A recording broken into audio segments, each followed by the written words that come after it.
Ready? Go. Go. Go. Oi, oi, oi, oi. More energy, more power. Oi. Bloody hell, mate. Oi, oi, oi, oi. Oi, oi, oi. Oi, mind up. Oi, yeah. More energy, more power. Oi, oi, that was mad. More passion. Let me see that footwork. Give it to them. More passion, more energy, more passion, more energy. Oi.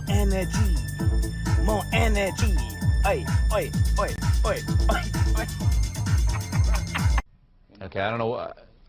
Whatever it is, it's not right on the teleprompter. I don't know what that is. I've never seen that. No, there is. We are going to do Sting, yeah. Okay, but Okay. yeah, I can't read it. There's no words on it. Okay. Ready? Sure. There's no words there. To play us out. What does that mean? To play us out. Sting is going to do. It's a video. Sting video. What is for credits? I don't know what that means. To play us out. What does that mean? To end the show? Yeah. All right, go. In 5, 4, 3. That's tomorrow, and that is it. Okay. In 5, 4, 3. That's tomorrow, and that is it for us today. And we will leave you with a. I can't do it. Okay. We'll do it live. Okay. No. We'll do it live. Fuck it. Do it live. I'll write it, and we'll do it live. Right. Fucking thing sucks. In 5, 4, 3. That's tomorrow, and that is it for us today. I'm Bill O'Reilly. Thanks again for watching. We'll leave you with Sting and a cut off his new album. Take it away. So you're telling me there's a chance? Yeah! Do it! Just do it! Don't let your dreams be dreams.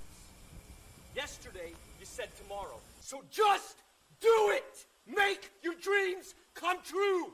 Just do it! We obviously didn't communicate clearly. We're here to discuss your surrender, not mine.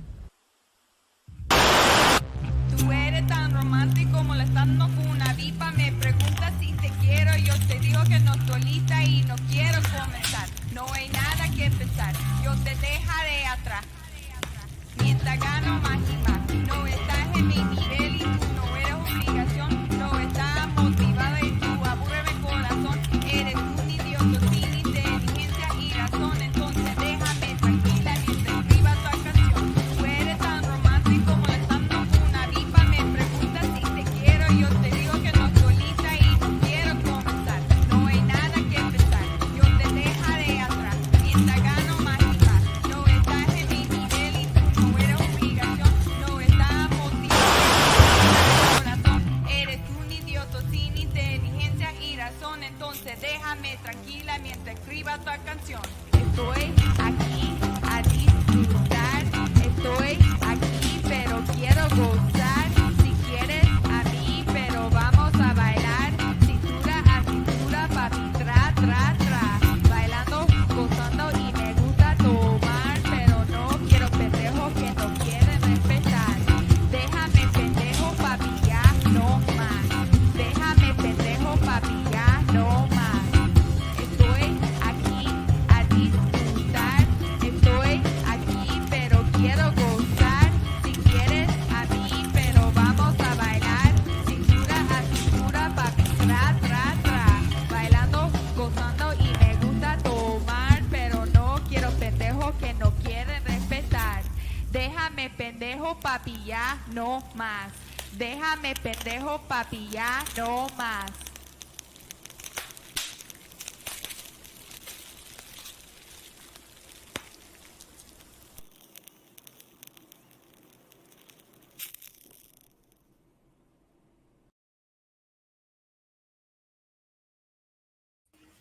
What is up, everybody? It is your boy Luis Martinez, aka at Big Chief Burrito, live with you on a Tuesday.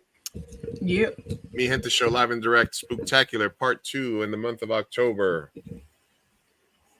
Sophia Cat _ How you doing today, Sophia?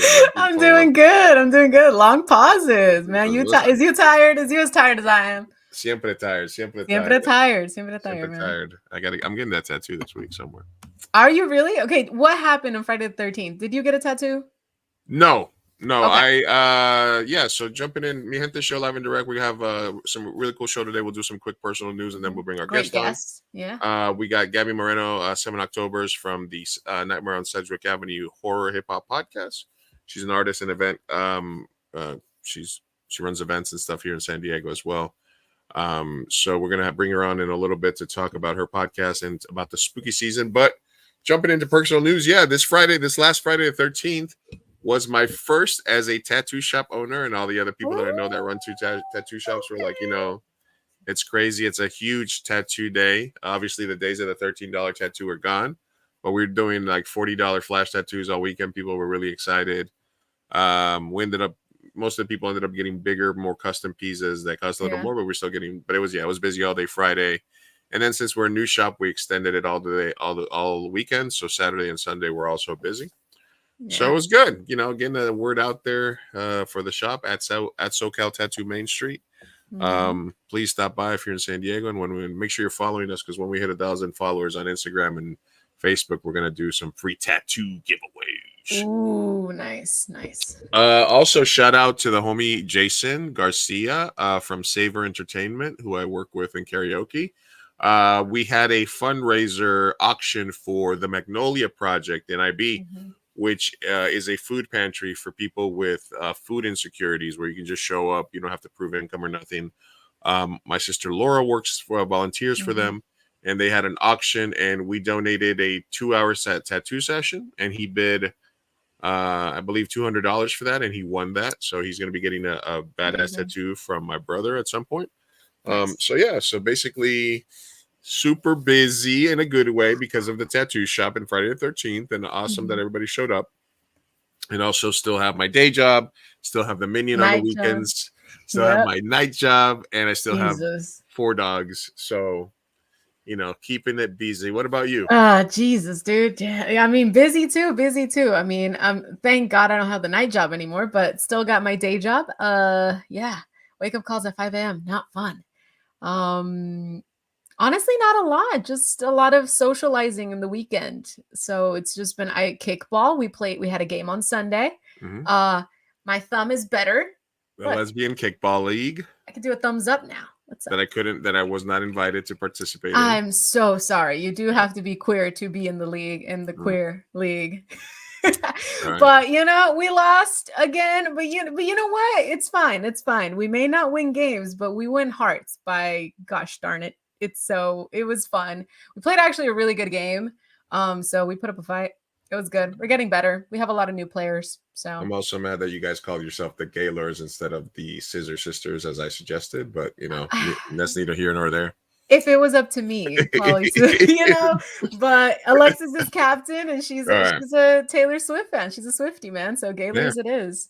All right, cool. Yeah, all right. Yeah. Well, So that's personal news. So obviously, we got some other stuff that we're going to talk about. We'll do a little mini hellscape watch later about all the stuff going on in the world. We'll do some chisme. We have very few tabs.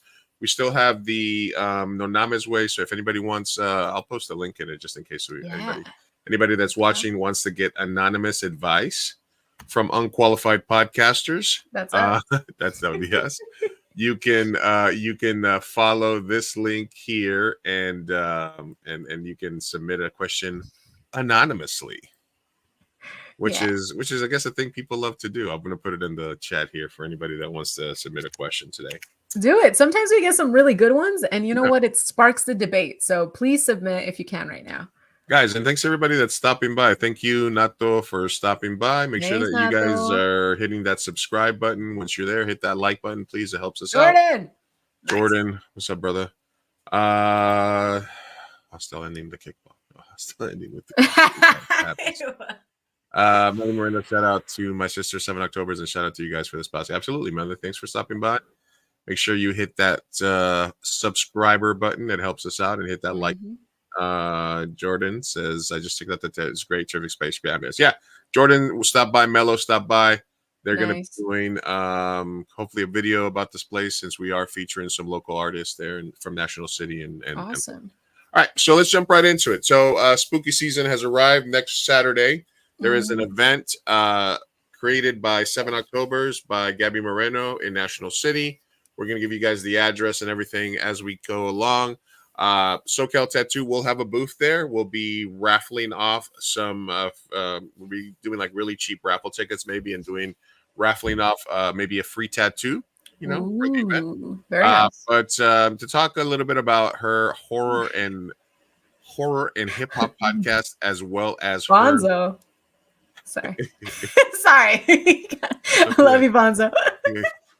Sophia's thirst trap is working. And to talk to us about our hip hop and horror podcast, and about the event coming up this Saturday, 21st in National City.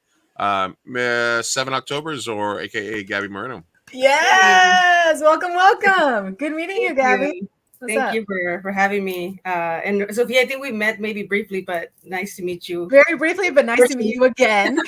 Yeah, and shout out to Luis. Thank you for having me on here, but I'm excited. So do you want me to just start talking about the event, or how do you want to do it? No, this is my podcast, so we we will lead. I know you have your own podcast. This isn't Nightmare on Sedgwick Avenue right now. This is having the This control. is Gente show. All right, I'm just kidding. No, we'll get into the event really quick, but I want to talk to you a little bit about you, and about you as a personality, and about your show, Nightmare on Sedgwick Avenue. We met during the festival, and we talked, and then I introduced you to a couple of other podcast people that I know, because we had you because I feel like you were a good match for a 50th anniversary of hip hop podcast that we did, and so you're a big hip hop fan. I am, but you're a much bigger horror fan than I am, because I'm a horror fan, but I love all the genres. So tell us a little bit about Nightmare on Sedgwick Avenue first, how that happened, and when you decided to put yourself out there as a podcaster. Yeah, so let me know if I ramble on, but pretty much it started off as a blog, actually, Nightmare on Sedgwick Avenue. So it was in 2019, technically 2018 December, and then 2019 I kind of got heavy involved in like the San Diego hip hop scene. And so initially when I started the blog, I was doing like written reviews, and I just thought I was just gonna do like movie reviews, like of horror mainstream, and same thing with like hip hop, like mainstream albums. But then as soon as I got involved into the hip hop scene here in San Diego, I was like, I should showcase some of these artists, because they're really dope. And so I was like, so then I just kind of started going to shows, and kind of just saying like, hey, I have a blog. If you wanted me to review your album, send it to me, whatever. And then I started doing that, and I kind of got like a reputation for like doing reviews and stuff like that. And so that's how I kind of grew. And then from there, I was like, I kind of wanted it to be more, because I was like, I want these people to tell their stories too. And so it kind of evolved first from hip hop mainly. And I was like, how can I do like the horror part? And that kind of came later. But with the hip hop, I decided, I was like, I want to do interviews. And so I started doing like written interviews. And I was like, I don't think a lot of people read, especially like in 2019. I think it was like the blog era where it was like kind of ending. And so I was like, you know what? I'm going to try to do an audio. So it was kind of ghetto. It was just like my MacBook. I would just meet the people and just have like literally the speaker. I didn't even have a mic. And just have them like, ask questions and get to know them, and then post it on, I think at the time I had Anchor already. And so I was streaming it on there through all the streaming platforms. And then from there, I was like, I want to move to video. And so me and some of my friends literally like just one day, like learned about OBS, and we just like literally learned it in a day, and I got addicted to it. Yeah, I got like addicted to it. I was like, oh, this is pretty cool. You can do so many things. OBS is a beast to master. Though. Yeah, it is. And so I still don't get it. I don't know how you did it. Yeah, that's why we keep it simple. StreamYard is like OBS for dummies. And I know I saw StreamYard. I'm like, this looks dope. Like it's easier. I feel like I start with the complicated one, but I was like, oh, if I could do that, I can easily do StreamYard. You got it out the way. There you go. Right. So yeah. So that's pretty much what happened. Like I then started doing video, and pretty much like in 2020, I think I threw like my first like hip hop and horror event alongside Fantasy Lounge. Shout out to him for having me. That they had like a gamer type of thing at the AC Lounge. So a lot of the hip hop stuff that I was going to was like Hip Hop Wednesdays. I don't know if people were familiar with that, but it was every Wednesday at the AC Lounge down there in North Park. And that's where I was kind of meeting a lot of people, but there was also other events that were happening. It was like thriving from like 2019, and then 2020 kind of killed the vibe with obviously COVID. It's sad, but it kind of did kill the vibe with shows. So I had a show literally that month, that the day before everything shut down. Like it was the last show I threw, and it was really, everybody showed up. It was like hip hop with horror. I pretty much paired up like producers from San Diego, and then rap artists from San Diego, and then I gave them like pretty much they kind of picked from a can, like, okay, you're gonna do this Candyman, and you're gonna like redo the song to it. So it's pretty cool. So they did different like themes of songs, of horror songs, and then they just rapped over them. So it's pretty cool. So from there, I was like, then obviously everything shut down, and that kind of like I still did the podcast because I was doing everything virtual anyways. And so from there, I think I just started DMing people for like on the horror side. I was just like, yeah, I was just like, the worst thing is they can ignore me or say no, right? Yeah. And so I started hitting up like directors and like actors and stuff like that, and slowly like some people said yes, and I was like surprised, and some people said no, and I was like okay, but it was cool. And so that's how I kind of like evolved to what it is now, Nightmare on Sedgwick. And I'm on season 5 now, and yeah, it's been a crazy ride, but it's been fun.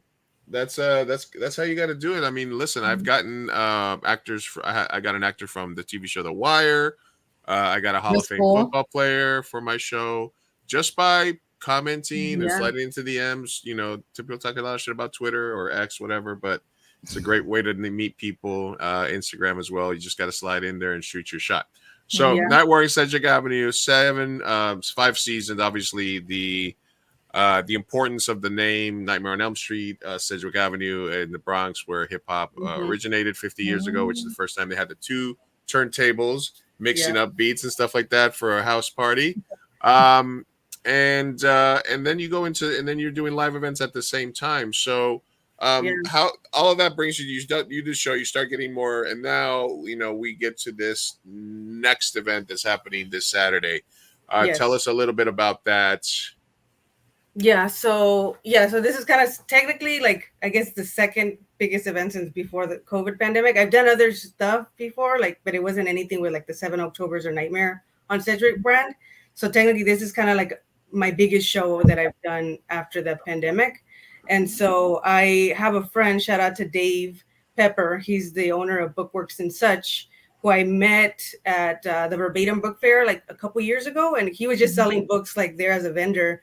And I thought he had like a really dope collection because he had like a Stephen King collection, a lot of all his books. And I was like, oh, this is pretty cool. And so I kind of was like, how can I like support you? Or like, do you have like an Instagram? And he only had a Facebook at the time. And I was like, okay. So I kind of just followed him. And I saw that like a year later, he's like, I'm opening up a bookstore. And it was going to be in National City and a warehouse. And it's kind of like super hidden. It's like a speakeasy bookstore, as we say. Nice. And so I told him like that pretty much that's how we built that relationship. And then from there, it's been I think a year already that he's had it. And so I told him like I just kept saying stuff like, oh, let's do something. But then I finally told him this year, I was like, we should do something to know where your bookstore is, because nobody really like knows about it. Like he had issues with like Google not letting his business show up there. So I was like, we need Google's to like the real. See you next Tuesday. Seriously. So we were like, let's throw an event, and then that way people know that you exist. And so I was like, what should we call it? He's like, Spookworks and Such. Like, let's just keep it simple. Like instead of Bookworks and Such, it'll be Spookworks and Such. And I was like, okay, that's dope. And so he just kind of let me run wild with it. He like trusted me, and he was like, you book everybody, more people than I do in the artist community. So I was like, okay, let's do that. And then so I booked I think it's like 12 vendors. So, and I want to shout everybody out too before I forget. I wrote everybody down just in case, but shout out to Soloka, who is slow fashion. She does her own kind of clothing. Her Claudia and Manny, who are married, and they co-own this shop in Barrio Logan. And then they also have a dope podcast called Skills Pay Bills. So shout out to them. And then SoCal Tattoos, again, Luis here is gonna have here repping his SoCal tattoo shop, and congrats on that again. Thank you. Butterfly Dreams is my sister Melly. She does poetry and stuff like that, and like prints. And shout out to A Pin Apart, who is by the homie Wes, and he also has a podcast. Actually, Drop the Mic podcast, local San Diego. So shout out to him. Fat Bottom Girl Bakes, which somebody recommended her, and I was like, that's a pretty cool name. So she does spooky treats, and that's gonna be cool. The Ari Monster. Okay. The Ari Monster, she does, I think, like clothing and like tote bags and stuff like that. I think it's Dave's friend. And then Dave's daughter is actually going to be there, Natalie. She's going to be a photographer. And then she also does like little like keychains and other types of art. So she'll be selling some stuff too. Okay. So shout out to her. Shout out to CJ Artist.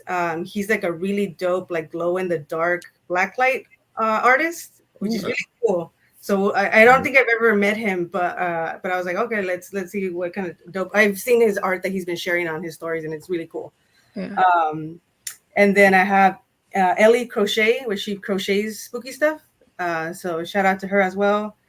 And then Her Dark Half, she does a little bit like darker type of art painting, and I think she also does like 3D stuff, like shadow boxes.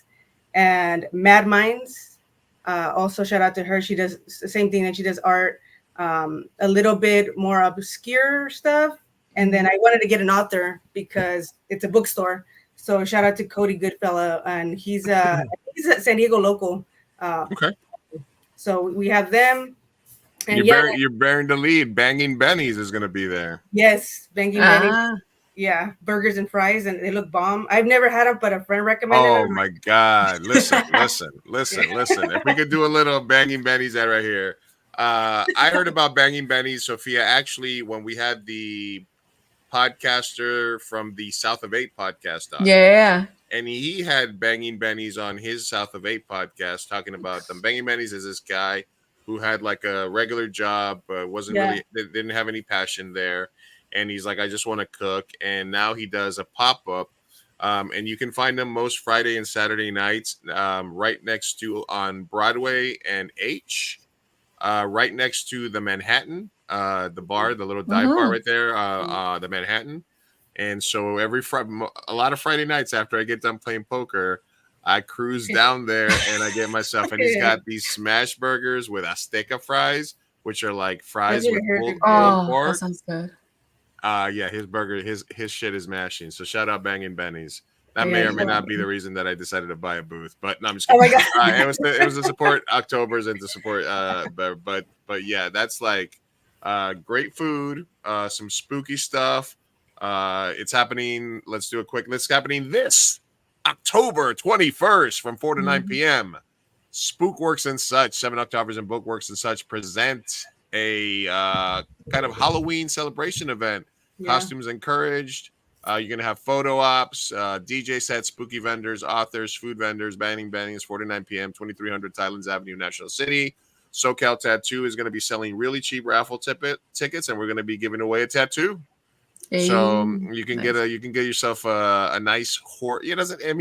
I'm going to have some pictures of some of our horror themed ones that we have because it's a Halloween event. So if you want to get a Freddy Krueger or a Michael Myers, we'll have some dope ideas for you. But if not, we'll honor it for any types of tattoos. All right. Jordan says Bookworks and Such is an amazing spot. It's the middle of nowhere, but it's got a great ambience. Anyone who loves horror books, films should check it out. Yeah, we'll be there. Yep. Definitely. I saw Jordan do a video for you as well, and it's great to have this sort of community event be promoted by different authors, by different personalities in the neighborhood, and it's a great event for National City and for horror fans in San Diego. So hopefully, hey, everybody come out. I'll be there. I'll be in the booth hanging out. Burger in hand. Gabby, are you from National City, or what part of San Diego are you from? No, I'm from. Well, I always rep City Heights because that's where I grew up. But right now I'm in Adelaide Gardens. But I moved up in the world, I guess. But I love City Heights is always. I actually have a cup right here. Shout out to Arte de Luz. Actually, I ran to more people. She did this. Is pretty dope. She actually did the photo op.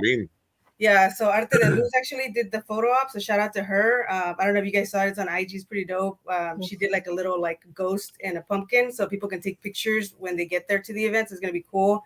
And then again, shout out to Jordan too for doing that promo for me. That was really helpful. And I think he just posted on TikTok. He said it's blowing up, so that's good. And then shout out to the DJ. I forgot the DJ, Admiral Atlas, and also the homie Beats, who's I also made music in the past. I forgot to mention that, but he's produced a lot of my instrumentals for my music, and so he's gonna do a beat set, like a 30-45 minute beat set. And yeah. First 20 attendees get a spooky goodie bag. Yeah. The first 20 people. All right. Oh, and bring a chair. I say it's like the Alabama brawl. Bring a chair because for the Secret Scary movie, it's like a concrete place. So okay. So bring a chair and a blanket for the movie because there's going to be no seating. I keeps a couple of beach chairs in my trunk. So. Nice. Okay. All right. Thanks. Got that Nation Studios, City Heights represent. Thanks for stopping by. Yeah, this is another podcast, Got a Nation, that we need to do an appearance swap with you. Yeah, shout out to him. Actually, he has an event coming up on November 11th that I'm going to be part of. I'm helping him actually do the interviews there, and I'll be vending as well. Oh, very sad. All right, excellent. So, all right, we're here live with 7 October's Gaby Moreno from the event and from the Nightmare on Sedgwick Avenue Horror and Hip Hop podcast. Let's get into some spookiness. Where it's the spooky season.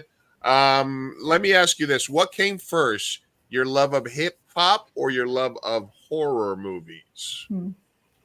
I think it's almost like simultaneously, because I remember like at probably like 7-8 years old, like listening to like Tupac and Biggie on the radio with my parents. But then I also remember like it was the VHS era, and so we would always go to like Blockbuster and like Hollywood. So I think it was kind of like simultaneously there. Maybe hip hop a little bit more, I would say. What was the first horror movie that you obsessed about? I think I always kind of Child's Play. Child's Play, probably the first one that I kind of recall, and then some Mexican films because my grandma, she was Catholic, but she loved watching like Mexican. She liked to be scared. Yeah, The Exorcist and shit. Can you imagine? No, like even like the Pedrito Fernandez. I don't know if you guys remember, like they had some 80s slashers in like Pedrito Fernandez was in them. Like there was one that I really liked. It was Pánico en la Montaña. And actually, shout out to one of my friends from LA. He actually gifted me the poster, and it's like hard to find, like one of those kind of like lobby cards. But yeah, that's kind of the stuff I grew up on too, like on the Mexican horror, because I don't think they get the recognition they deserve in the horror genre. Mexico's done a lot for the horror genre too. Not at all. Actually, what would be some recommendations with Mexican horror films that you would like? These are must sees. Yeah, I would say, great question. I would say like Pánico en la Montaña, which is hard to find though. It sucks. Like I've been trying to get like even the VHS, but it's super hard. It's rare. Cementerio de Terror, they just released it on Blu-ray. And then what's another one? There's Alucarda, which is like a 70s one. And it was kind of like about like Satanism and stuff like that. Satánico Pandemonium, which is kind of like a non-exploitation film, but it's pretty cool. Like Enrique Rocha, like a bunch of like actors that you'll know from novelas, you'll recognize. But that's something like that come to the top of my head right now. Dang, I mean that's a lot already. I'm definitely not writing all of them down in my watch list right now. You feel? Have you watched? I know you watched VHS 85, which had a segment by the queen or the current queen of Mexican horror. Gigi. Gigi. What did you think about that, and what do you think about her films in general, like the lucha gore? I was actually just talking about her recently because I love her work. The only thing I was kind of disappointed, I haven't done a review, but I kind of, because I also want to be honest in my reviews, but like I went to go see Satanic Hispanics, and I was in like a huge fan. I like the only one that I really loved was the first one, which is by, I think, Demian Rugna, which is an Argentinian horror director, which he just released When Evil Lurks, and that's like my number one like horror film of this year.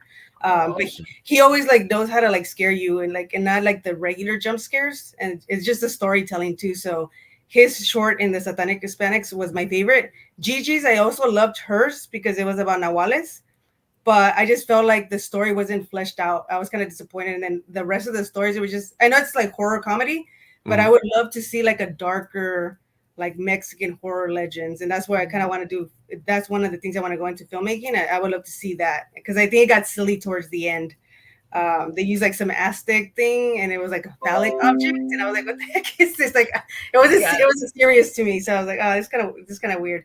But the VHS 85, I got to rewatch it because honestly, I was just talking to a friend about it. Sometimes I'll turn something on, and I'll be on my phone and not even paying attention to it. So I got to rewatch it. But I saw Gigi like as a news reporter, and my friend convinced me to rewatch it because he's like, it gets dope. Just like give it a chance. I was like, okay, I'll rewatch it again.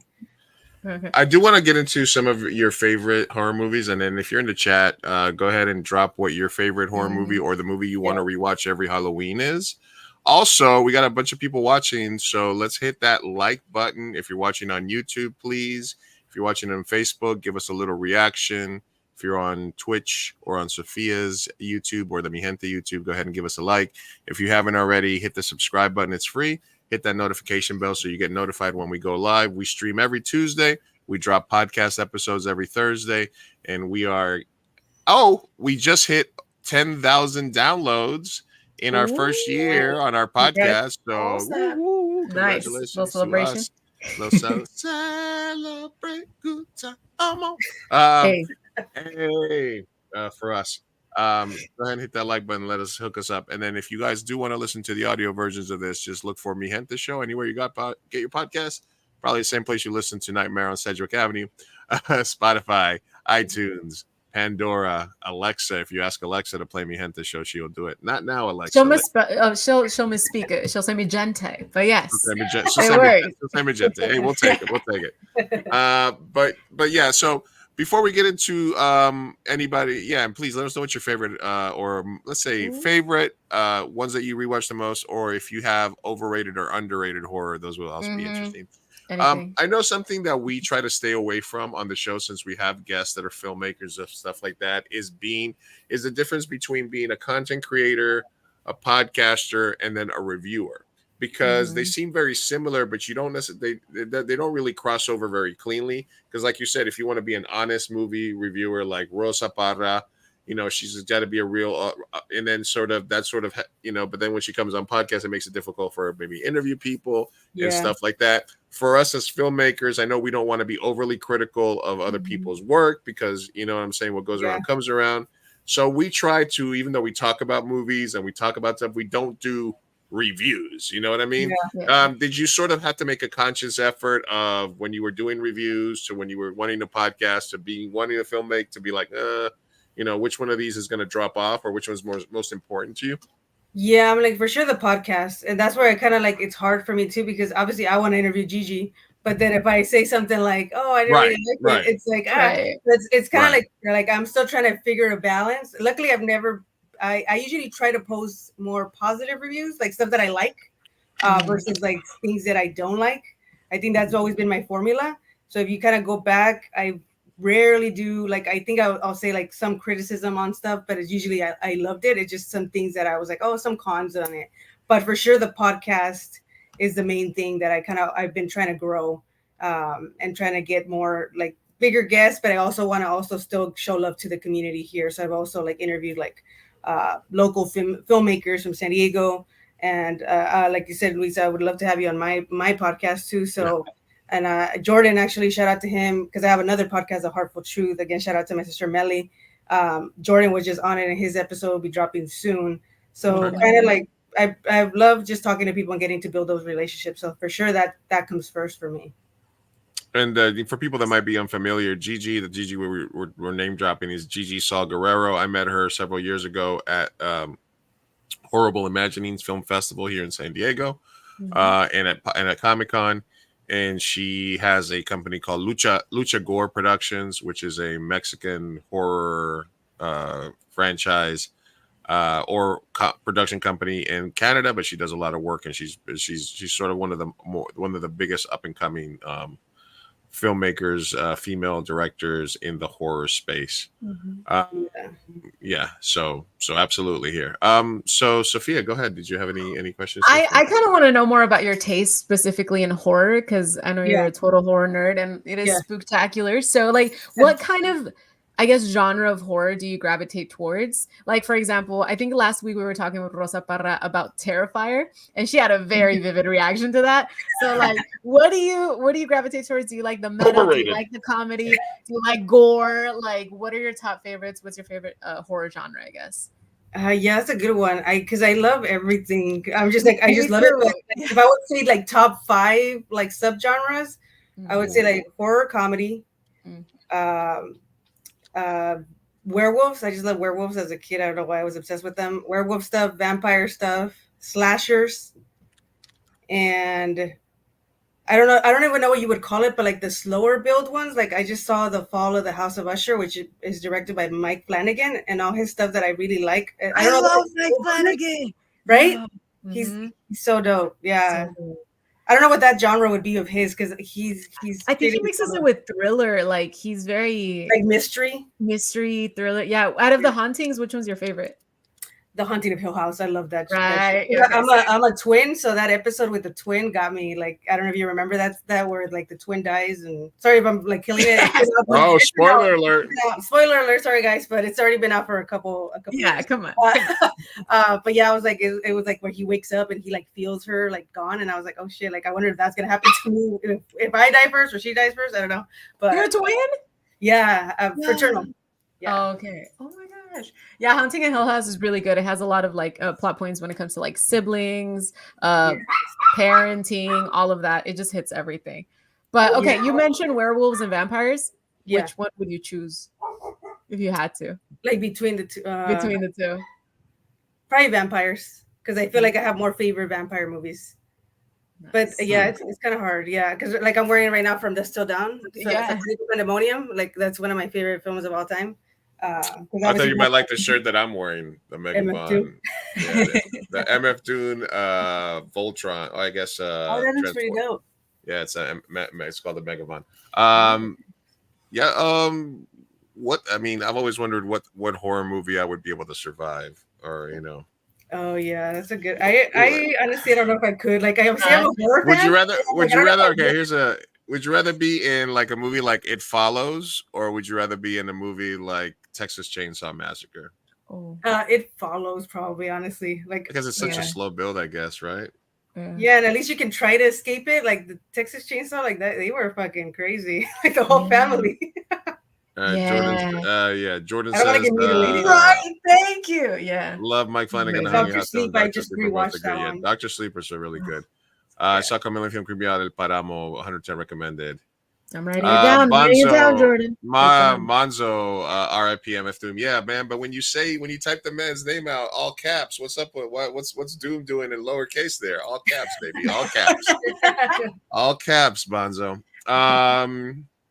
Yeah, so I was kind of thinking about this because I figured we should have some lists and some stuff about horror movies. I wanted to bring up a couple that were like, for example, I've always been curious, and when I go into like my deep dives on horror movies, I always look up like the word, the most brutal, like, have you seen movies like, for example, Martyrs, or stuff like that? Do you seek out those like, sort of classics about stuff like that? How do you feel specifically about that movie? If you haven't seen Martyrs, don't. Yeah, but I just watched because I'm honestly, and that's probably one of my least for Sophia. Like that's one of my least favorite genres. Like those, like I don't know what the name of it, but it doesn't come to mind right now. But pretty much like those, like I draw a line sometimes where like it's like rape.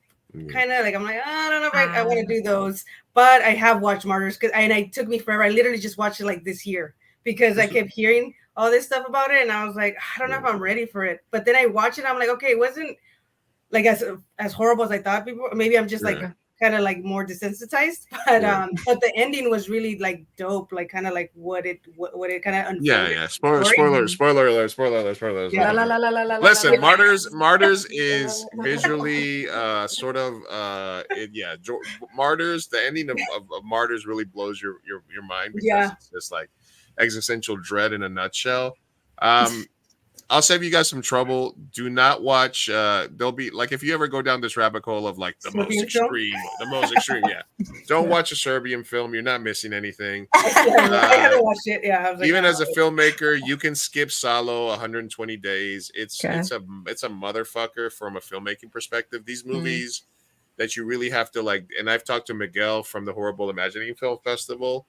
About some of these films, and it's like, you know, you got to sort of see the artistry, because for example, a Serbian film on the outside is just this very disgusting film, but the themes of it are about like repression and society and all these things happening in Serbia at the time, and it's told in this manner. So it's kind of like, you know, you have to be in the right. Martyrs is a motherfucker, just because of the existentialism and stuff like that. And but definitely if you watch Martyrs, or if you watch I watched like Spit on Your Grave. Or have you seen those two? Those Spit on Your Grave is really good. Yeah, Spit on Your Grave is good. Intense and stuff like that. Like it's almost kind of like Last House on the Left, I guess, sort of that type of thing. Yeah. Revenge is, but then a better modern version of something like that would be like Barbarian. You know. Oh, that's true. A little bit less, like more like less. Less horrific, I guess. Yeah. Jordan says. And maybe that's why I didn't like it. Actually, now that you say that. About it. There you go. Poughkeepsie, also. Yeah, so it definitely is a thing. So there's definitely movies out there that you don't have to, like Lake Mungo or whatever that one that was. Oh yeah, that one was like. So that's a no-go because it's on my watch list. Lake Mungo, it's found footage. It's found footage, but it's like very. I don't know. It was really a slow burn for me. Like I watch every single one of these movies because as a filmmaker, like I want to know. It's like research for me. But I would say there's some classics that are really worth watching. Like for example, Let the Right One In is a really great movie. Yeah. That's a really great vampire movie. The Girl with All the Gifts is also a great vampire slash zombie movie. There's a bunch of stuff like that. That's like more modern classics that I really like. Barbarian is really good. Yeah, Barbarian is really, really good. I didn't like it. You didn't like it? I just thought it was going in a different direction, and I was just like. And then I always kind of clown that Justin Long always gets murdered. He was always drag me to hell. I haven't finished Goosebumps. The new Goosebumps. We'll see. Do you like Jeepers Creepers? Look, yes. I mean, okay, cool. It was better than what happened to him in Tusk. That's true. Did you watch Tusk? Yeah, and then there's the other one that he came out in a vampire one too, and he got murdered there too. Yeah. No, Barbarian does sort of throw you a con because there's a certain point where it sort of feels like it's an episode of Mindhunter. You know what I mean? Like it starts. It sort of becomes a little like that, and you're like, "Ooh, I want to go deeper into that." But I really. So yeah, Jenny agrees with Gabby on Barbarian. Yeah. Okay. All right. What about? And then Lizzie said earlier that she likes the Child Play franchise and Conjuring films. I try to rewatch them every Halloween season. Nice. Yeah, those are dope. I got vetoed on Friday the 13th. I was just gonna play all the Friday the 13th movies 1 through like 40 in a row at the shop, but then all the artists was like, "No, we want music," and I was like, "All right, fine." Why don't you just play music with the background, like the movie playing just for visuals, and then you put a speaker out with music? Because we got the Trap House TV on the floor. And I'm just kidding. No, because we didn't have any. We don't have that capability. We can only play one thing right now. We're working on it. All right, cool. We just got one TV. It's a new shop. Come on. It's a new shop. We barely got the stuff going. All right. So hey, thanks everybody for stopping by tonight. We're talking live here with 7 October's Gaby Moreno from the event coming up on Saturday, October 21st from 4 to 9 p.m. Spook and Works and Such, 2300 Highlands Avenue, National City, California. Free event. Come by, get a gift bag, watch a scary movie, bring a chair, see some vendors, buy some swag. We got spooky stuff. Eat some banging bennies. There's going to be a lot of stuff. Have you guys seen the Outsider TV series on Max? I want to say I have. I watch so much shit that I forget sometimes, but I think I have. If it's the one based on Stephen King. What's up, Keithan? I haven't seen it. Keithan from Kid Comics stopping by. Hey. Yes, we're talking with Gabby about this event on the 21st. Highlands Avenue, National City, Spook Works and Such. And check out the bookstore, Books, Work and Such, right? Jordan says it's a great thing for all lovers of film and books and whatnot. Why is it not on Google yet? What's up with Google? Have you put your shop on Google yet? Listen, Google is Peter. Google is being a cunt with us because, and I'll tell you why. I'm sorry. See you next Tuesday. But Google is being real cunty with us because there used to be another tattoo shop at that same location. Mm. And so we were like, we need to get on Google. And Google's like, hey, we need you to verify this with a phone call. So we do the phone call and they're like, cool, you're verified. And they're like, actually, we need a video of you in the shop opening the door and showing us around. And then we did that and they're like, cool, So you're sketchy. verified. And they're like, actually, we need you to have a domain name with an email that we can verify. And I'm like, we don't have that. We need signage. It's not ready yet. We need you to fucking send us a blood sample. So basically, they've been real bitchy with us, and like it's taking forever to get verified on Google. Thankfully, we still have people that can find us. If you look us up at the address, it comes up as Liberty Tattoo, but when we pick up the phone, it says SoCal Tattoo. So we exist. We promise you. Show up. 3660 Main Street, San Diego, 92113. Yeah, just refer them to your Instagram. I'm just like, yeah. That's why we're on Facebook. We're on Facebook. We're on Instagram. We're on Etsy. We have a website. It's just Google for some fucking reason takes forever. Like you guys were saying earlier that Google fucking sucks sometimes when you try to add a listing because they're trying to kill the vibe for independent business owners. Yeah. Really? Oh, they're like, hey, if you paid for $500 in advertising, it could be a little faster. All right, but we're gonna ask you a couple more questions. So right now, are there any films that you've heard about, that you know about, that you've interviewed people about, either locally in the horror genre, that you're excited to see? I haven't yet. I do want to interview the director of Everybody Dies, I think, at the end. Yes, Everybody Dies at the end. It was hilarious. Like I said, I love horror comedies, and I feel like they did a good job. I don't know if you guys saw Deadstream. That was also like an indie film, not here from San Diego, but I know the director of Everybody Dies. By the end, I can send him a message if you want to get him on your show. And I met the guy actually. I'll put a good word in for you. Okay, cool. Yeah, because I met the guy. I met the director and one of the actors at one of the film consortium things where you mingle with people, and I actually bought like the little poster, and I got to take a picture with them. But they won for like their film too. I forgot what award they won for the film awards. But they're one for sure because I think it's hilarious, and I think it just went on streaming. I think they were promoting it not that long ago. I shared it. From local, I wouldn't say local, but I did from the Latino Film Festival. I met the director of Wasera, and I had her on the podcast, Michelle Garza. And so shout out to her because she was really down to earth. I just kind of went to up to her after the Q&A at the Latino Film Festival because I'd been kind of watching the circuits in last year. And I was like, I hope it shows here in San Diego because sometimes it's rare that they show Mexican films here. Mm-hmm. And so when I found out she was going to be at the Latino Film Festival because I volunteered, and that's how I met Luis, I was like, I got to go and see if I get to meet her. And so that's how I kind of I just told her, I'm like, hey, I have a podcast. Would you want to be on? She's like, yeah, here's my email. And then I hit her up a couple weeks after, and we had her on the show. Excellent. That's dope. Well, I had Ian Tripp on my show a couple of times on the Fireside Chats. Nice. He's a great guy. So I'll make sure that if you hit him up, I'll let him know that he should definitely come on your show, Gabby. Appreciate it. About that. All right. Well, anything else from you, Sophia? Honestly, I was thinking, because it's very rare, at least at my job where I work, nobody else is a San Diego local. So I think it's a very rare thing. But I know that you've been in the community for a very long time and know pretty much everybody, in said community. So I don't know. I wanted to ask kind of what has been your experience getting into these communities in San Diego? What has been something that maybe stands out to you? I don't know. Just speak a little bit more about just your experience in the community. So I'll speak first with the hip hop community because, like I said, that's kind of where I started, my footing. And so obviously, I mean, I think you can relate, Sophia. Luis probably can't because you're not a woman. But it's kind of harder because we kind of gotta especially in these type of platforms where it's horror and hip hop, they're male dominated. Male dominated, yeah. So having to be in there in those rooms, it kind of really build up my. I was never I was always shy, so it built up my pretty much self-esteem, my confidence and all that stuff. So it was rooms sometimes where I would go, and it still happens to this day too, where like people will kind of just not acknowledge me. Like it's just they see all my guy friends, and then they'll say hi to everybody except me. And it's happened in the past as well, but pretty much kind of like not taking it personal, and then just kind of showing off. And then people started coming to me when I started doing reviews. They're like, okay, she's like serious about it. And then kind of the word spread. So kind of getting that.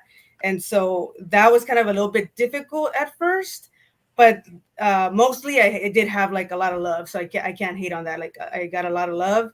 And then from there, pretty much building those relationships kind of helped kind of build what I have now with like the podcast. And then I kind of started putting myself out there too, going to different things. So I also paint, which I just started like, I want to say a year ago. Yeah, And we got so some then work at the shop. What was that? We have a couple of your paintings at the shop. Oh yeah, I gave Luis some of my paintings, and honestly, I kind of thought I was like I suck, because I was like I would just doodle, and as a kid and even like in my teenage years, but I was just like it's whatever. And then like a year ago, I want to say like Art Unites. Shout out to Blanca. She's huge in the artist community.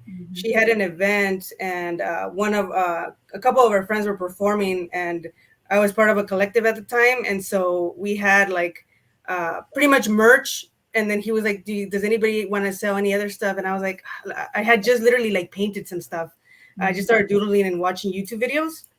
And I did like a Spider-Man Venom, like a half, like the face of Venom and then Spider-Man. And it came out pretty dope. And I was like, oh shit, I'm not that bad.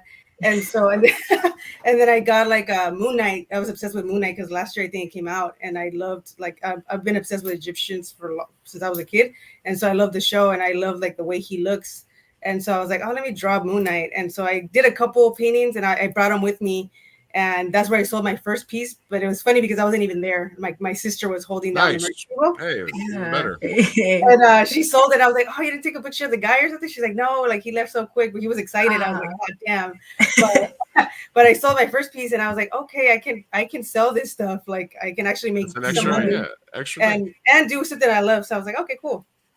And here's a question from sorry, I didn't mean to cut you off. Wasn't there an Asian show called Everybody Dies on Netflix? I did not see it.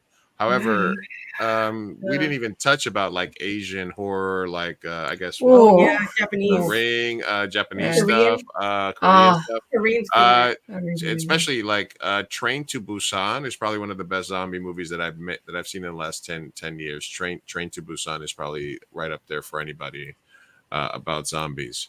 All right, cool. Sorry, I didn't mean to cut you off on that one, Sev, but I was just reading some of the comments. And actually, before we let you go, we have a couple of. I was checking our Noname's way, and there was a couple that are related to movies. So, okay. So let's do. We can do it now, yeah. Yeah, let's do it now before we let you go. All right, is that cool with you? Yeah. What is it, sorry? It's anonymous advice, and so we have people submit, but I guess it's a lot of horror related stuff right now. So now it's time for No Names Way. No Names Way. No Names. What were you saying, Sophia? Jesus, Lou, cutting people off. Damn. All right, tell us what we're answering. Now it's time for No Names Way. No Names Way. No Names. I quit. I'm not talking anymore. It's anonymous advice from unqualified podcasters. It's no Namis way. Sorry, man. Listen, I'm sorry, Sophia. People submit anonymous questions and we ask them live on air. It's completely anonymous. Nobody has to give their name. That's why it's called No Namis way. 7 October's before we get on. 7, do you have an art Instagram or something? Plug. What's your IG? Yeah, so it's at 7 October's, like it's spelled on my name right there with a Z. And it's all social media platforms. And actually, before I get out of here, I do want to just say this before I get out, because it's the meaning of my 7 Octobers. So I wanted to shout out to that my abuelitos. I'm dedicating that show to them. My abuelita passed away October 7th, 2014. So that's the reason I go by 7 Octobers. And again, she was the reason that I love music and movies. And my abuelito recently just passed away October 9th, 2023. Oh. So rest in peace to both of them. And so that's why I go by 7 Octobers, in case anybody was wondering too. But yeah, 7 Octobers all together on all social platforms. Oh, Yeah, yeah. I man. know. I mean, you're also big into numerology and stuff like that, but we don't really have Yes. a lot of. I mean, we. I know. Oh, damn, I had so many numerology questions. Damn it. You got to come back on, I please. know. I gotta Listen, come listen. back. I mean, we technically have two. a hard out at 9, but I mean, we can go a little bit longer if you have any questions. Sophia. Let me get these no names ways out of the way here. All right, first Okay. question is with our guest here, 7 Octobers. What genre of movie would go first if you had to eliminate one? If you had to eliminate one genre of movies from existence, which one would you choose? I'm gonna probably get heat, but I would say dramas. I just like I tried it, like I love them, but I just feel like they no give me Godfather, no Seven. Well, come on, you get rid of dramas. Come on. Yeah, I mean Godfather is more like a mobster. I wouldn't consider it, but it is kind of a drama. But yeah, I just like I get down. So I was like, that's one first. Yeah. Oh man, I love them though. I do love them, yeah. but it's rare that I watch them. If it had to go, oh man, I love them too, but probably rom-coms. Rom-coms? I'm so sorry. I'm sorry. I was thinking because I'm I love. That's like your claim to fame. You were in the rom-com. I know. Sorry. I love comedies and I love drama and I love. That means we would never have this podcast horror. if there was no rom-coms. I can't. This is like Sophie's choice. I can't pick. I don't know. Listen, there's only one choice here, and that's Hallmark movies. Come on. Okay, that's not a genre. Come on. There's no way. It's not. There's no way.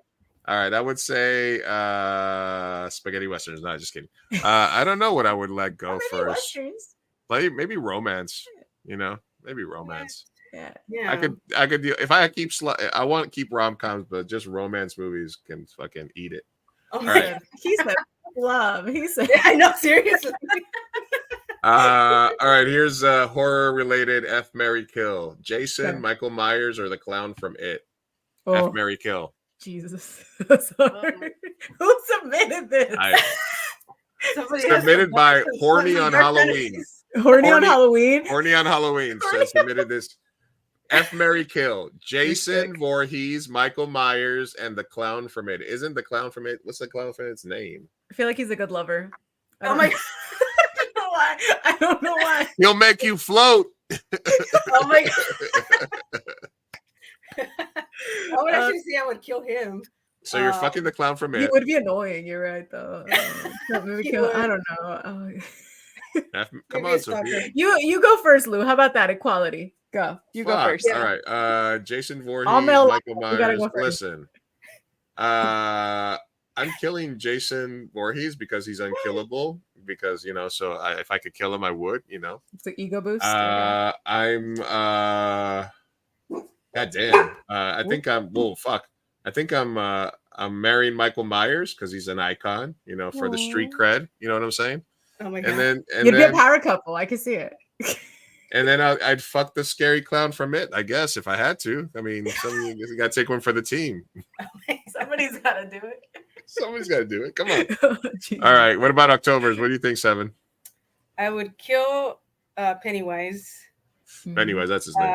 Jason is my favorite, so I don't know. I'm trying to see if I would want to fuck him or I would want to marry him. Yeah, right. That's a different I would say probably marry him and then probably fuck Michael Myers. Fuck Michael Myers? Okay. Yeah. Okay. Fair. I think I'm just going to switch. When you're fucking Jason and Michael Myers, are they wearing the mask or no mask? They're wearing the mask. They got to be wearing the mask. Come on. They have mask on. Mask on. Yeah. I think I would fuck the clown. I would marry Jason, and then I would probably kill Michael. Yeah. All right. Okay. All right. I don't know why. There's no rhyme or reason. Yeah. All right. All right. Well, we're going to keep going. We're going to talk a little bit about a hellscape. We're going to talk a couple of tabs, and we're going to wrap this up. But we want to thank 7 Octobers, Gabby, for stopping by. The event is this Saturday, the 21st, from 4 to 9 in national cities. We'll make sure that we have links up to the event page in the chat, as well as in our podcast description for this week. And like I said, SoCal Tattoo will be there. We'll be giving away we'll have a wheel, I think, where we can either get like a sticker or 15% off, and then we'll be doing raffle tickets for a free tattoo. So come on by, get some food, or support a good cause, check out a good location in National City, come hang with some horror friends. And Gabby, this has been a lot of fun. I know we have more that we could have talked to you about. So, I'm sure that we'll be able to do we're excited to come be on your show at some point, and then you're always welcome to come on if you have something to promote or just want to come hang out with us. Yeah, I'm down. Thank you so much for the opportunity and the platform. And yeah, I would love to have you guys on my podcast. That'd be cool. Cool. Love to. Thanks for being on. We'll talk some Great hip hop guest. and horror. Hell yeah, let's do it. Everybody go follow at 7 Octobers on Instagram, Facebook, Twitters, everything else. Connotation says thanks for Buy the her good thoughts, artwork. Gabby. Buy her artwork. Subscribe to her music, podcast. Go to everything. her event. All the good stuff. Let's go. Thank you, All guys. right, Gabby. Thanks for stopping by. We will see you guys. We will see you later. Alrighty. Peace. Yeah. Peace out. Peace out. Peace out. All right. Well. Lovely. Lovely. Spooky time. Spooky time with Gabby. Guys, thank you guys for everybody to tune in for Gabby. Yeah. Stick around. We're going to jump into some tabs. Just a little news reaction of the week of everything that's happening. And then we'll wrap this up in the next half hour. We'll get out of your way. But thank you guys for watching. Make sure you guys are liking. Thank you for all the comments so far. Yeah, appreciate it. Follow everything. Follow the socials, the YouTubes, the Spotify's, everything. Everything for Gabby as well as for us. All right, cool. All right, now it's time for something that we haven't done in a while, but we feel the need to do one today. It's called, what's it called? It's a Hellscape. Hellscape Watch, yeah. Yeah.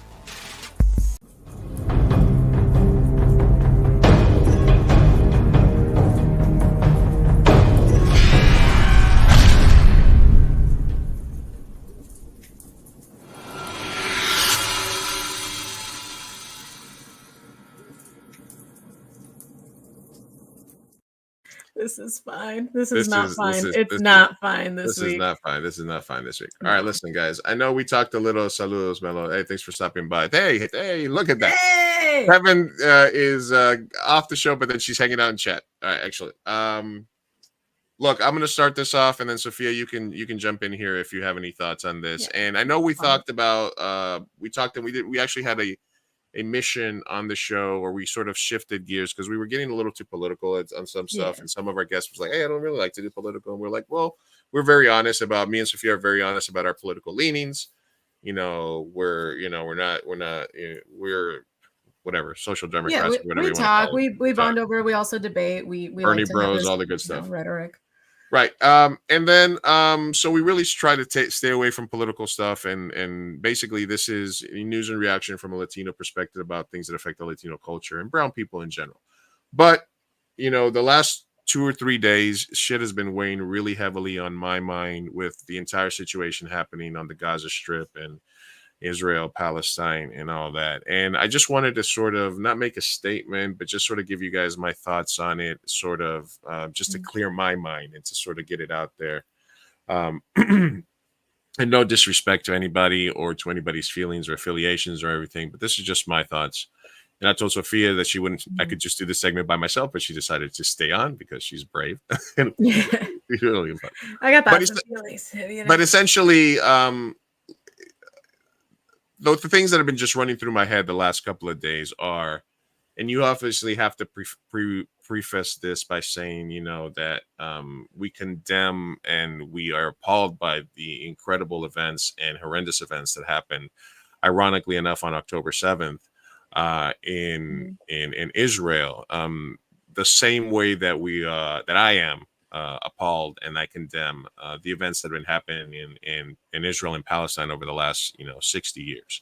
The same way that I am appalled, saddened, and condemned the racially motivated attack where a landlord murdered a 6-year-old tenant because he was Palestinian. A child that was surprised, didn't know what was happening, tried to hug him, and then got stabbed 36 times, and his mother survived. This kid was murdered because of propaganda spread out there by people that jump to conclusions and that don't take a look at the bigger picture of what's going on in the region for 75 years. You can be critical of the Israeli government and as the Israeli state without being anti-Semitic. I grew up in New York with a very large Jewish community, and we have love and respect for all the Jewish people, and they are people that have gone through unfathomable difficulties. they have they survived the Holocaust, so they are resilient people. And Israel is a state that is founded and based on the notion that it would never happen again. But there's this quote, and I don't want to belittle this, but there's this quote from the Batman movies where it says, "You either die the hero or you live long enough to see yourself become, the villain." And unfortunately, I think we're at a place with the Middle East, with Israel, where even though it was a state funded because of the things that happened during the horrific events of the Holocaust and things like that, they've been a fascist apartheid state with an open air prison called the Gaza Strip, where people don't have rights, where they're being oppressed for a long time now. And of course, when this happens to a people, just like it happened to the Jewish people during the Holocaust, they rebel. And unfortunately, the only people that are standing up for them or that are trying to do anything on their behalf is this group of horrible, horrible terrorists, Hamas. And they're striking back and doing horrific things. And the Palestinian people have nobody else to speak up or to back up for them. So you get this situation where, Hamas is a horrible, horrible thing. Palestinian people suffer, Jewish people suffer, atrocities happen. And, so I just wish that we could do better, that we could be in a better situation where, people weren't murdering each other because of, we can't be going back to like post 9/11 anti-Muslim rhetoric and, brown people getting bombed and a hospital with 800 children where you see videos of body parts thrown all around the hospital is out there. So like I said, we're not trying to be a political show. We're not trying to be, we're not trying to get canceled. But really, it's like, what I mean, I'm self-employed, not much I can do to me, but I'm just saying that we're not, but really, man, like you can be critical of the Israeli state and their actions and policies without being anti-Semitic. You can say that this thing that happened on October 7th was fucking horrible. It was like a mass shooting times 10 million, 100, 300 people at a music festival getting blown up and killed, people getting kidnapped. All these things are horrific, but it's equally horrific what's been happening to the Palestinian people for the last, 75 years, being displaced from their homeland because of the state that felt the need to exist, and being killed by snipers, 14, 15-year-old Palestinian kids getting killed by West Bank settlers because they throw rocks at them, snipers taking out, politicians and reporters in Palestine. Listen, it's not both sidesism. It's not whataboutism. It's not justification. There's nothing that can justify the things that people did on October 7th and after that. But there's also nothing that can be justified by things that Israel has been doing for a very long time. They have an open air prison in Gaza. It's an apartheid state. It's fascism. The Jewish people themselves, if you look further than just mainstream media, Jewish people themselves are appalled at what their own government is doing. The Jewish people are resilient, strong. They will never be defeated. But just because this horrible thing happened does not mean that you have the right to exterminate. It's genocide. It's genocide. They're if they go into Gaza and they take over, they're basically displacing and trying. It's literally a final solution for the Muslim problem, the same way a final solution was there for the Jewish problem in Nazi Germany.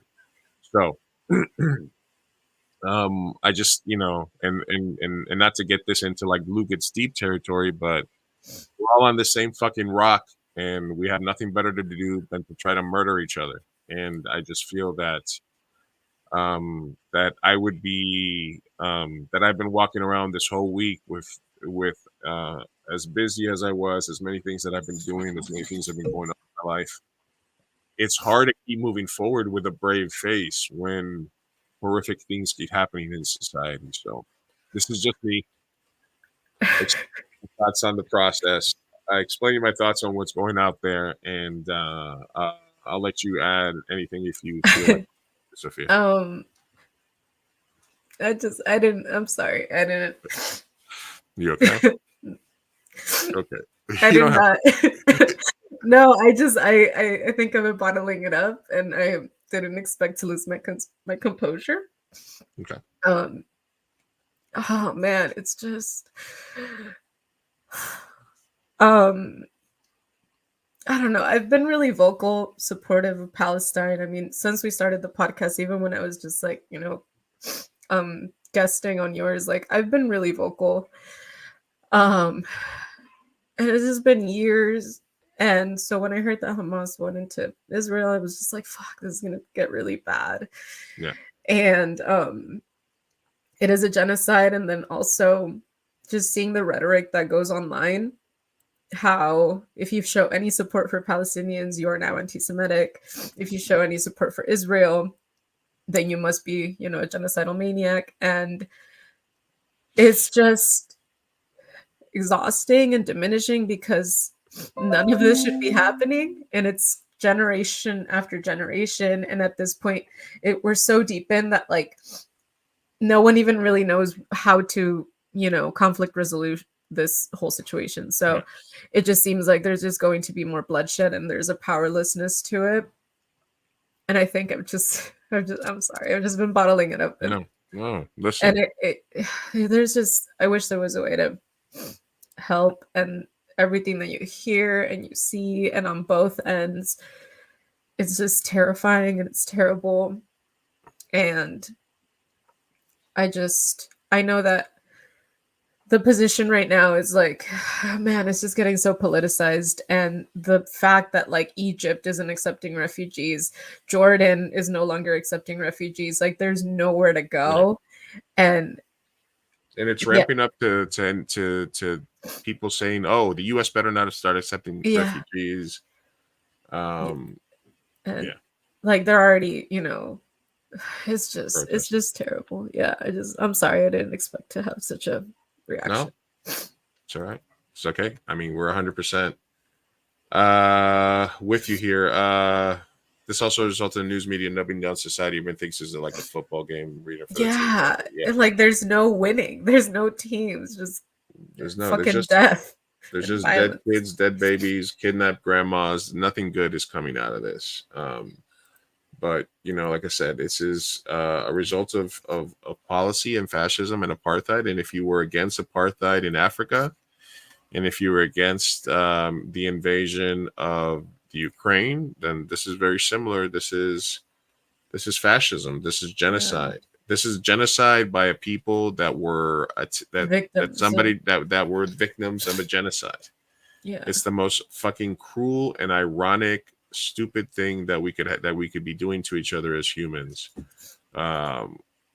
We should be doing a million other things, taking care of each other, loving each other, and instead we are fighting about religion and this color of our skins, and it's about brown people, and it's about Muslim people, and it's about a lot of shit that's going on right now. And look, we're a lighthearted show. We just talked about horror movies and who we'd rather fuck, Jason or Michael Myers.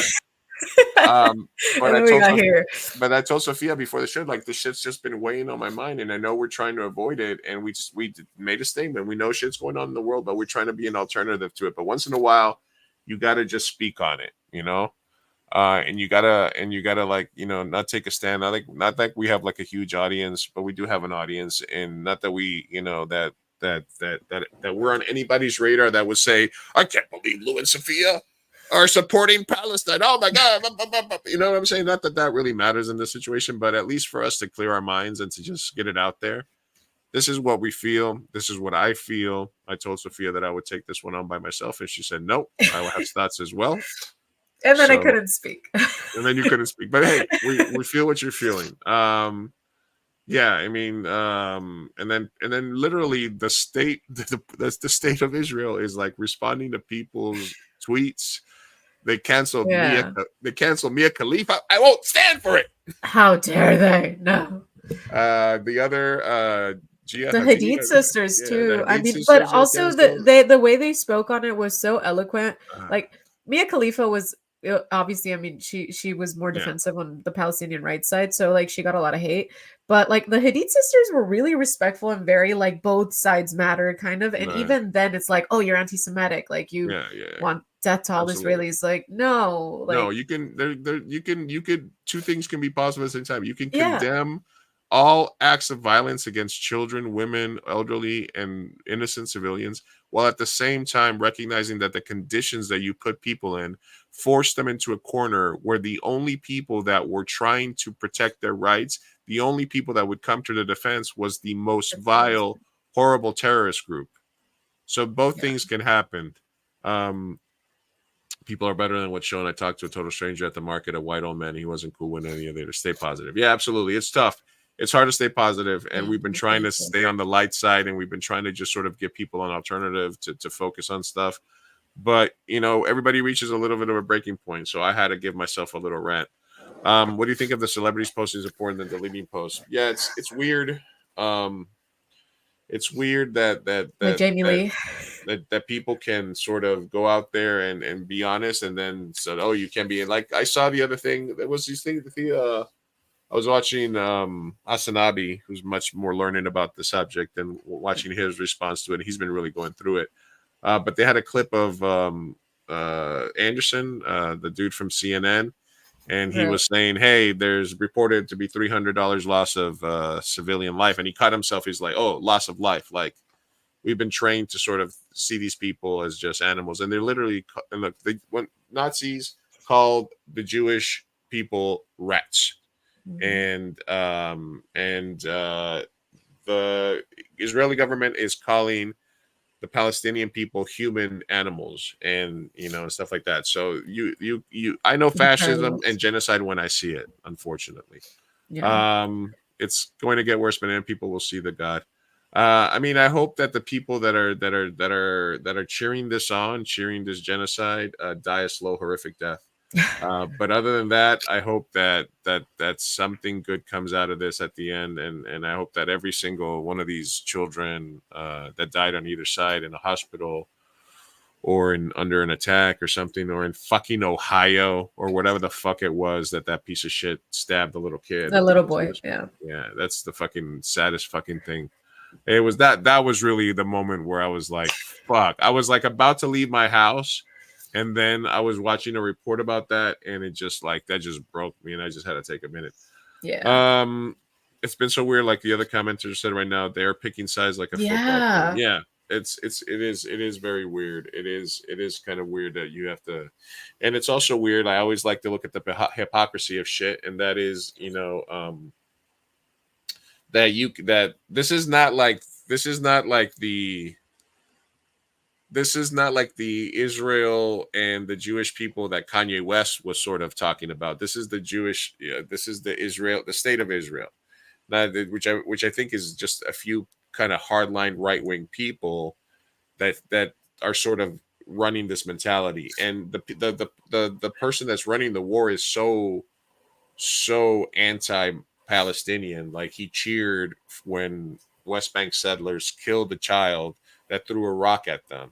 And they have this sort of theory and this thing of like, not one step back and never again. And we will do everything to make sure that the Jewish people exist, that I don't know if they do or haven't realized that they have turned into what was oppressing them. It's so fucking strange that Jewish people could be doing genocide to other people. It is so fucking weird.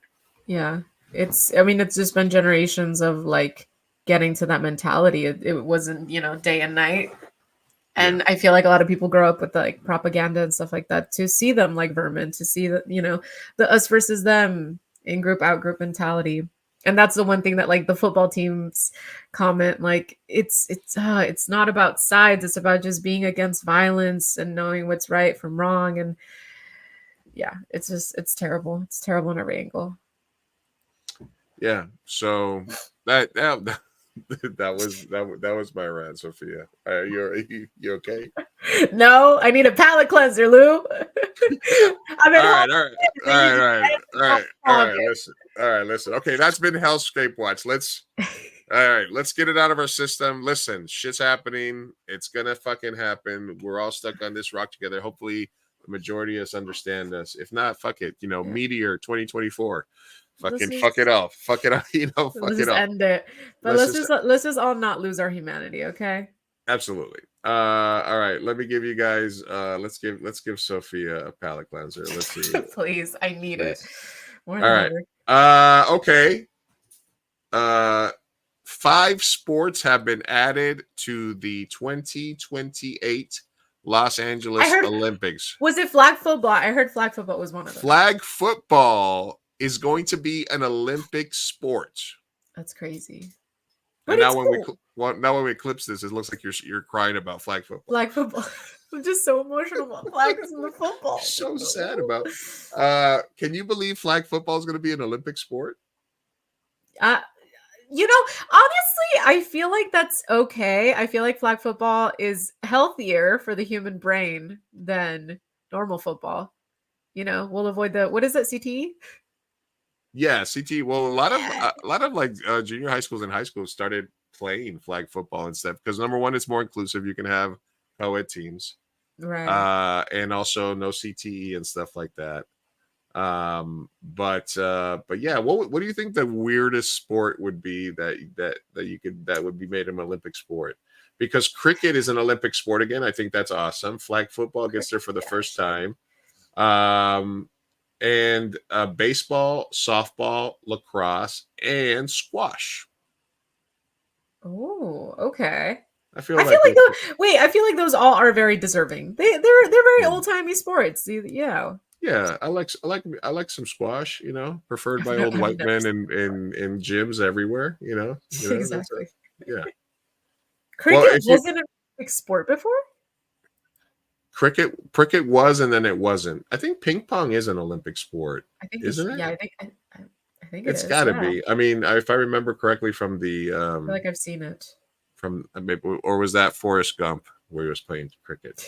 Or he was playing ping pong in the Olympics or something like that. I'm Googling it right now. Our team is on it. Ping pong. Is ping pong? It is an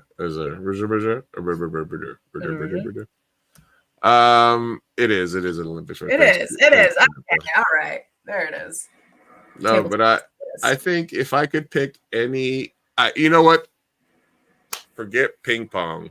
Can we make beer pong an Olympic sport? Dude, I think it's already like a national sport, right? There's like a championship and shit. I mean, there was the movie. There was a movie about it by Broken Lizard did a beer pong championship movie. Yeah, the World Series of beer pong. It is a thing. I'm telling you. It is a thing. Okay, World Series of beer pong is a thing, but I would like to see it recognized as an Olympic sport.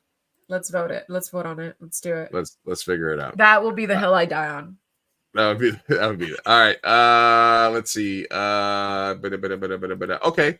In some positive news, friend of the show who's been on my podcast before, and the only reason I'm switching this over is so I can play a thing that we have by him. Okay. But what the hell is that sandwich? That's weird. So sorry. That's a weird. It looks good. Not gonna lie. What? Okay, so here's a promo by a friend of ours that'll be relevant in a second. Hey, I'm John Allen. Hey, Rick, you seen that show that's on social media? There's a lot of shows on social media, Morty. You're gonna have to narrow it down. 2 a.m. burrito. Oh yeah, I do like a burrito at 2 a.m., Morty. The show, you should watch it.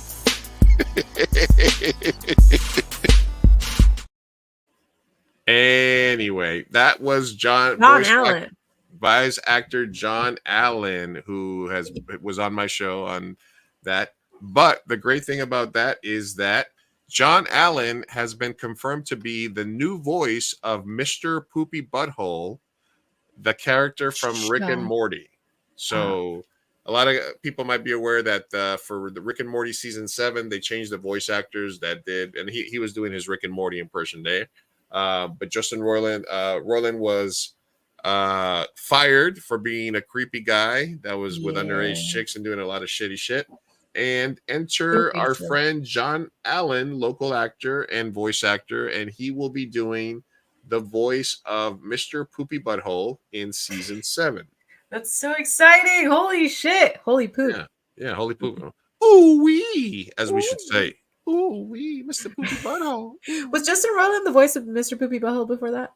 I believe so. He was doing Rick, Morty, and a bunch of the other voices. I mean, he was a very talented voice actor. He just happened to be a creep. So who's going to be doing the voices for Rick and Morty? I don't know. Morty. I haven't.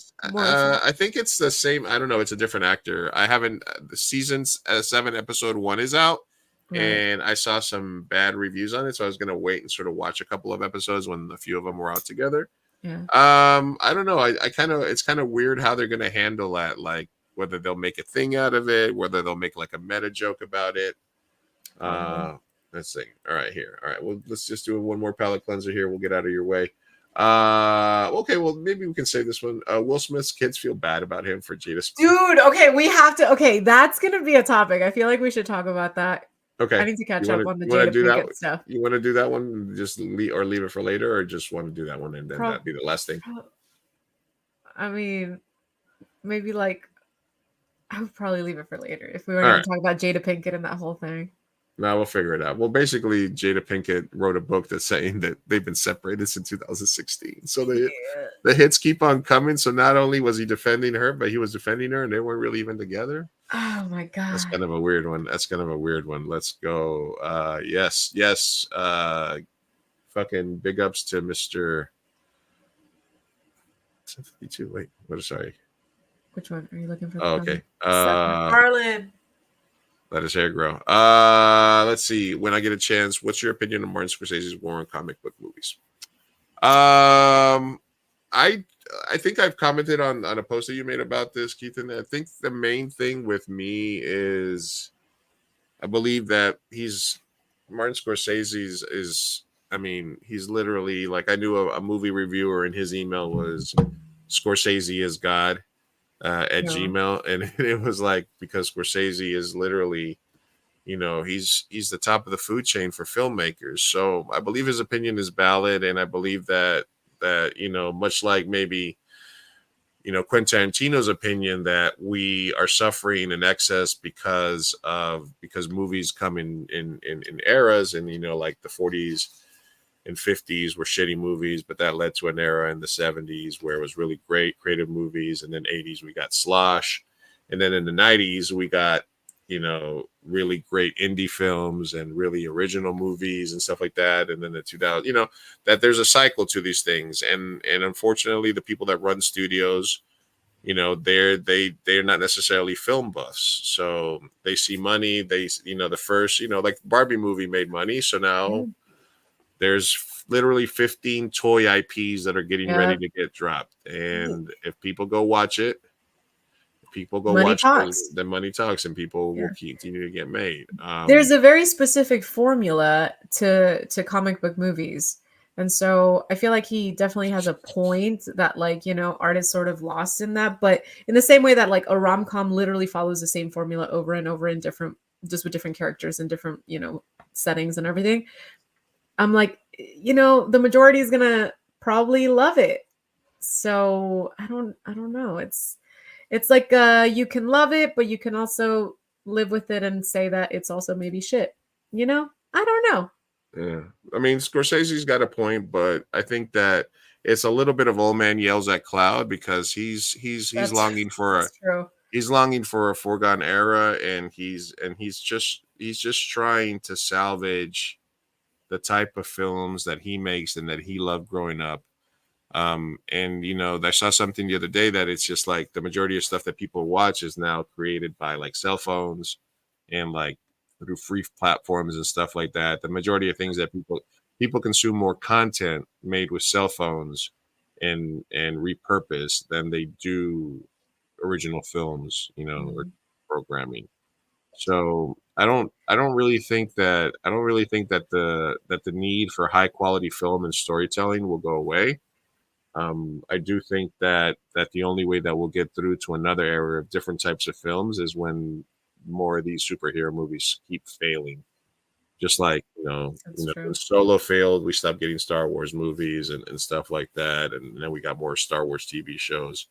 So, you know, I'm never gonna be like talk shit about Scorsese. I don't think it's in me DNA, but he's got the right to his opinion. I do feel that he's a little outdated in his thoughts, and superhero movies are going to be there because that's what people have been watching, and because so many of them made so much money. But hopefully, you know, it's cyclical in nature, and we get to the next era is, you know, a rebound from that, more smaller fare. Yeah. Different original IPs instead of everything getting recycled. One could only hope, but it seems we're going into the era of concert movies. Oh man. Wow.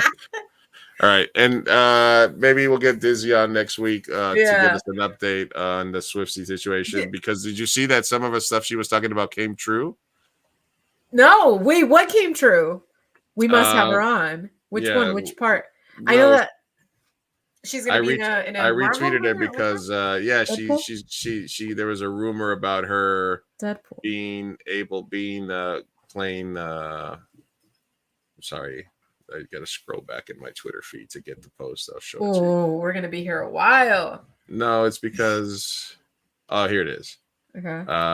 This is her tweet. My prediction is coming true. Taylor Swift is in talks to play Crystal in the upcoming Marvel Deadpool film. Deadpool, baby. I'm telling you, she's gonna be so accurate.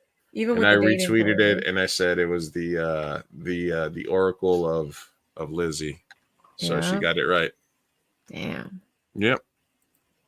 Well, anyway, so we'll talk more about the Will Smith Jada beef. I also have the best couples Halloween costumes. Maybe we'll do that next week, closer to Halloween. Hell yeah. We'll do more No Names Ways. We'll catch up on some other stuff. Thanks, Bonzo, for stopping Thanks, by. Bonzo. Thanks, See you next week. the Homie Beats, for stopping by. Appreciate you guys all.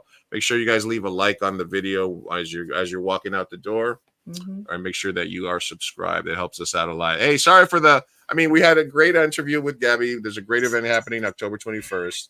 Sorry I cried, okay? I don't usually. You're good. I was like I was mid-rent. I was like, wait, what's going on here? You're like, what's going on? What's going on? So sorry. But we want to thank you guys for hanging out with us. We're live every Tuesday, 7:30 p.m. We drop an episode, audio only, every Thursday at 6:19 at 6:19 a.m.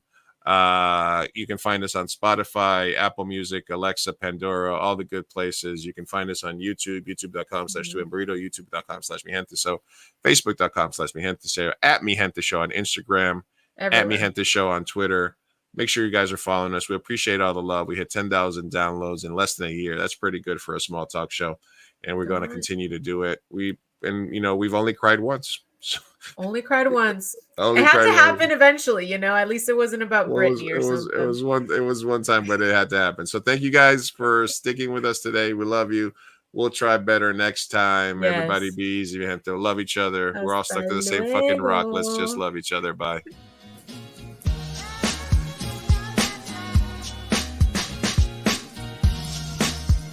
Vamos, papá, hay que irnos. Me estoy aguantando desde que pusieron el domo. Puedes esperar. Muchas personas trabajaron en esta película y solo quieren que te aprendas sus nombres de memoria. Y yo quiero asegurarme de que ningún animal resultó lesionado durante la filmación de esta película. ¡Listo! ¡Uy, palomitas en el suelo! Oh. Espera, parece que Maggie tiene algo que decir. Pero es su primera palabra.